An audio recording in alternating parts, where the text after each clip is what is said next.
Radha Radhe.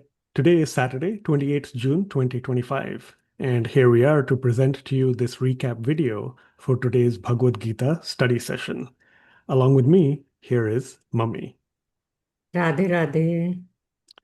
I'll bring up the slides and let's take a look at what was covered for today. So we see that we got through chapter 11, verses 18, 19, and 20, making progress through the chapter. Prior to getting to those verses, of course, we had the recap quiz from a couple of weeks ago's content, covering chapter 11, verses 14, 15, 16, and 17. As always, please take a look at the description for the video where you can access these slides, the quiz questions, and all the reference material from the free community portal page. With that, we shall get into chapter 11, verse 18. त्वमक्षरं परमं वेदितव्यं त्वमस्य विश्वस्य परं निधानं त्वमव्ययः शाश्वतः धर्मगोप्ता सनातनस्त्वं पुरुषो मतो मे। Chapter 11, verse 18, it has the simple catchphrase, scriptural truth. And that is because, as we've often heard through Maharajji's and Swamiji's lectures, the goal that we all are seeking, here Arjun describes it in the shloka. He says that Sri Krishna, of course, he's recognizing him as the supreme imperishable being and as the ultimate truth, who is to be known by the scriptures, the Vedas. And so, as we've often seen, all of us on this spiritual path and in our individual journeys, we're looking for that ultimate truth or the absolute truth. Here, Arjun directly mentions it. So, the catchphrase we have given is scriptural truth. In fact, Arjun is continuing to see the Lord's cosmic universal form in front of him. Swamiji quotes from the Kathopanishad, from the Srimad Bhagavatam, and he gives examples to continue to, elucidate upon the Lord being the support of all creation. He is the eternal protector of Sanatan Dharma. That's what Arjun says, in fact. And whether he is in his human-like form with, two arms, just like any of us, Sri Krishna from a few verses ago, who was standing in front of Arjun, or now in this cosmic universal form, or even in the formless one without any attributes, all of them we have learned continuously, consistently. They are the same. It is one supreme divine personality. So that, reminder is important. Arjun states it in this shloka, and he says Sri Krishna is that ultimate truth. He is the object of all of the Vedic knowledge. Next up, let us take a look at chapter 11, verse 19.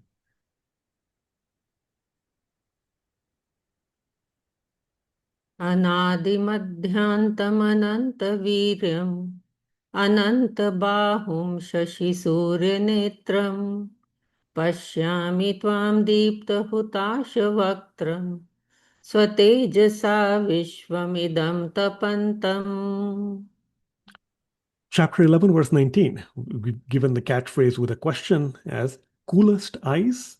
As you all saw in class, the flyer as a reminder again here, trying to represent something that Arjun states in the shloka. He sees that the moon is Sri Krishna's eye. He sees that the sun is Sri Krishna's eye. So you've got that here, left to right. Perhaps as your eyes scroll left to right, looking at the flyer, when you get to the right side with the sun, the blazing intensity that is trying to be represented, you might get a little bit more shock. But again, all these contrasts, moon versus sun, cool versus hot, all these are in Sri Krishna, and Arjun is getting to see them. So, two representations here.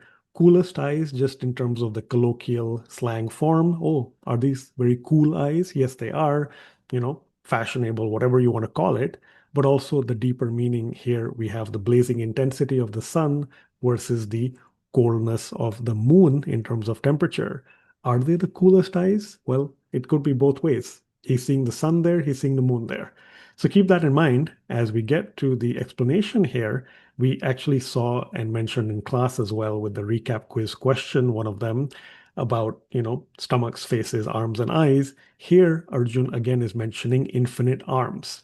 And as Mummy had described to us, this is truly Ashta Sattvic Bhav, those emotions as a devotee, Arjun is displaying and they are manifesting in him. Remember, involuntarily. It's not that he's choosing to do all that.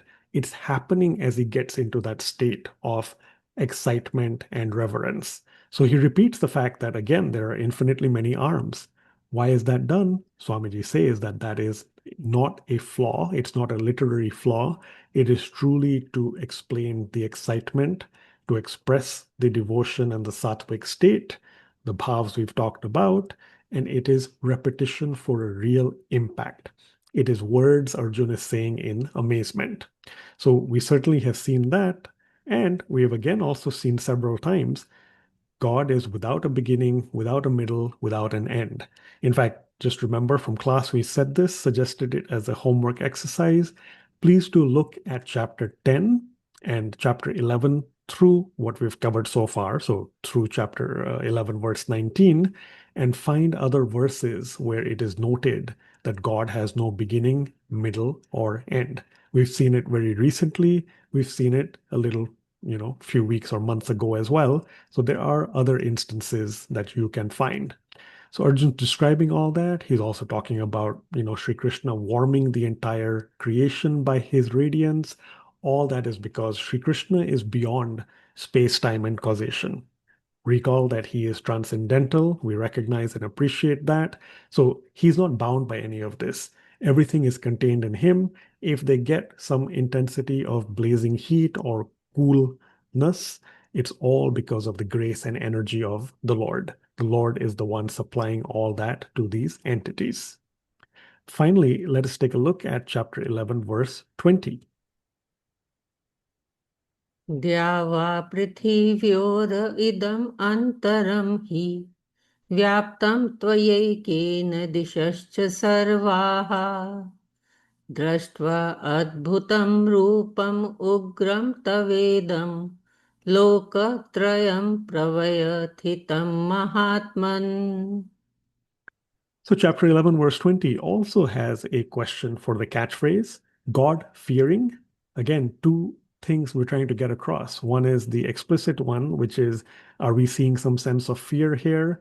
Yes, when we get to the verse and the commentary, you all recognize from class, the three worlds are trembling in fear. We talked about that briefly. So, that's the God fearing element. The deeper meaning is each of us on these spiritual journeys. Would you like to be known as God fearing or as something else? We asked you to ponder about that as well. We'll give the answer, at least from our perspective as well. Always, I hope we're thinking that we're seeking to be God loving versus the very literal form of God fearing. Fear and respect, of course, we understand. We saw in the verse and the commentary as well. God's edicts are in place, his rule, his authority, his system, and laws of creation. So, absolutely, we have to be in respect of them. We have to have fear for them because if we cross the lines, then we have to bear those karmic reactions. But why not be God loving additionally, which is something we constantly get reminded of on this path of Bhakti Yoga. So, again, the catchphrase is something to ponder about. As already described here, and we talked in class, there is this concept of all the space between heaven and earth, all the different directions, 10 of them, Dikpal, and that, as we said in class, north, south, east, west, northeast, northwest, southeast, southwest, and then vertically, if you think the zenith, the very, very top, the pinnacle, and nadir, the bottom, the lowest point. So those are the 10 directions. In fact, it does come up in the Hanuman Chalisa, Yama Kubera Digapala Jahate, and so on. Kavi ko vid kahi sakhe kahate. There is Hanumanji referring to the Dikpals, who are these guardians of the directions of the universe. And specifically, again, here we are learning about these 10 directions. What Arjun is saying is that God, as a reminder, is all pervading. He is omnipresent. He is everywhere. Arjun is getting to see that. And he's also getting to see the three worlds trembling in fear, the God fearing element. Again, part of that very literal, part of that again is to do with the fact that these edicts, as we said, the systems of authority and rule are in place. So we have to respect them. We have to be fearful in the sense that if we do something incorrect, we have to, of course, bear those karmic reactions. Mummy had talked about the Ramayan verse, and again, that is talking about reaping karmic results. God is that supreme lawmaker. We are all subject to the dominion and the authority of his laws. So, all this is again being told by Arjun, as he sees here, with his element of wonder, amazement, as well as fear and shock. All that again, the conclusion is nevertheless Sri Krishna is the greatest of all beings. Mummy, I'll pass it over to you to enlighten us on Sanskrit words, phrases, and other takeaways and meanings. Thank you, Gagan. So, first word we are looking at is from verse 18, that is Vedit Avyam. Vedit Avyam means worthy of being known. So, here Arjun is actually announcing. Arjun is announcing that he has recognized the sovereignty of Sri Krishna's position as the Supreme Lord. So, this is what we need to understand, that it is that Supreme Lord who supports this whole creation and who is to be understood and known through all the scriptures and Vedas. And Swamiji here um, quotes from Kathopanishad, Sarve Veda Yat Padmamananti. That means the aim of all the Vedic mantras is to take us in the direction of God. He is the object of the study of the Vedas. Also, he quotes from Srimad Bhagavatam, Vasudeva Paraveda, Vasudeva Paramakhaha. What does this mean? It means the goal of cultivating Vedic knowledge is to reach God. And all the sacrifice, all the work we do, that is meant for pleasing God. This is what we need to understand. And through Arjun, we are really also trying to see what Arjun is seeing, and we are trying to understand that. Let's look at another word, that is hutash from verse 19. Hutash. Hutash means emanating from.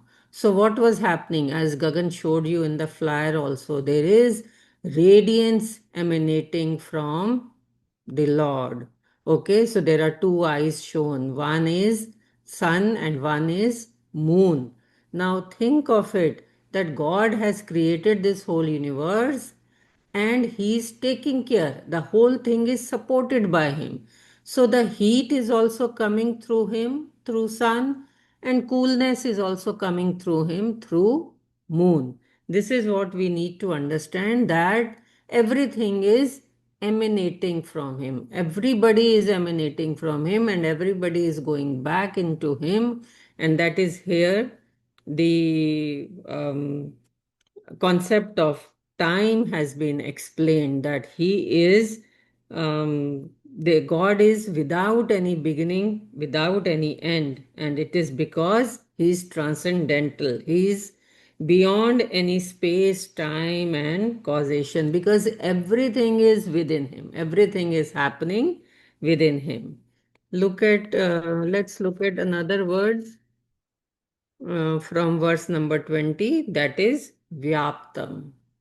Vyaptam is amazing, means pervaded, that everything, this whole universe, all the directions, all the lokas, everything is pervaded by that Supreme Lord. Okay, so it is now for this we have to understand the concept of time, because that is not just moment to moment, it is the cyclical um, cyclical understanding of timing, whereby everything happens by cycle. It's birth, death, and again rebirth.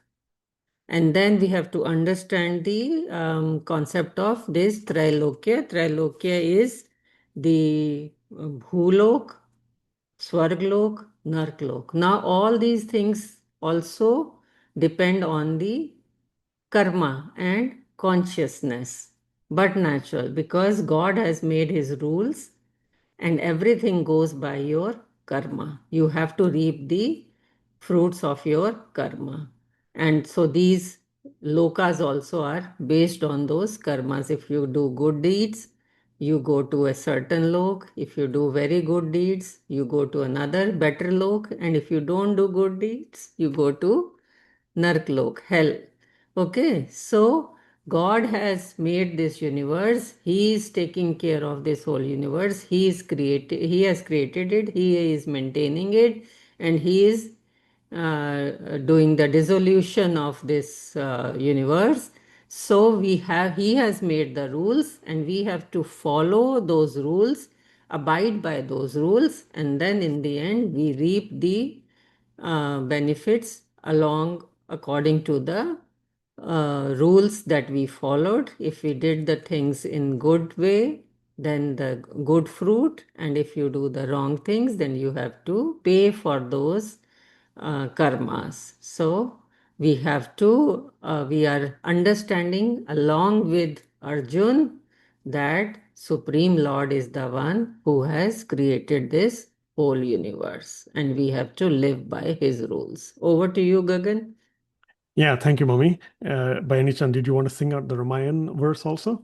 Yeah, so Swamiji quotes from Ramayana also.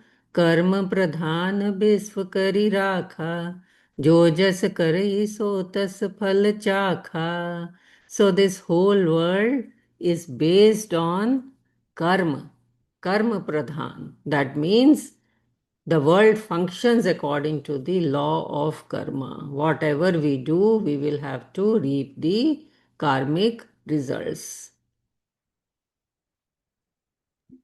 Absolutely. Yep. And one last comment I'll make, I missed that with the flyer pieces. Let's not forget the question as well. We all understand. Can you describe what you see about the sun and the moon, yet not be labeled a visionary? So we understand the first part, right? Those are the eyes that are being described by Arjun for Sri Krishna. The second part, yet not be labeled a visionary. A visionary in this case referring to someone who's only thinking of things in a fanciful or dreamy state. That's not true because this is Arjun seeing live the truth in front of him. So he's not, and we vicariously through him should also not be labeled as a visionary because this is not a dream or fanciful thoughts. It is the reality, the supreme ultimate truth that he's getting to look at. So we get to study that all through the Bhagavad Gita, and we continue that day after day.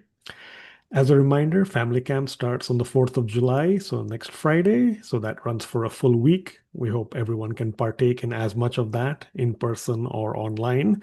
Therefore, no class next Saturday, that's July 5th, 2025. We shall meet in 2 weeks, which is Saturday, 12th July, 2025. 8 a.m. Central Time, 6:30 p.m. India time. So as always, please continue to, practice, review the material, be ready for the recap quiz, and we look forward to seeing you then. Thank you so much. Radhe Radhe. Radhe Radhe.